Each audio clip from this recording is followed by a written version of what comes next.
Supreme court bar के सदर हसन बून ने कहा है कि 63A वाज़ेह है, हुकूमत का रेफरेंस काबिल समाअत ही नहीं। पहली बार स्पीकर ने आइन की पासदारी नहीं की। इनके खिलाफ आर्टिकल 6 के तहत कार्रवाई होनी चाहिए। वो इस्लामाबाद में मीडिया से गुफ्तगू कर रहे थे।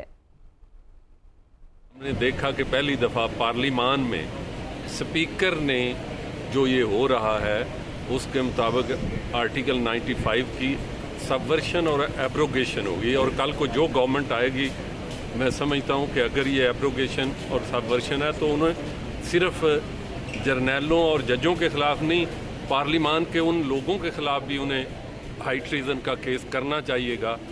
आर्टिकल 6 का जो इसके बाद 254 के बारे में क्या 254 बाकी नॉर्मल प्रोसीजर के बारे में है। ये एक सेल्फ कंटेन्ड आर्टिकल है। 95 इसमें सारा के सारा पूरी आप पार्लियामेंट की हिस्ट्री में आज तक एक अजलास नहीं बता सकते जो रूल्स 37 की वायलेशन में ना कॉल किया गया हो। ये for the first time in the history of Pakistan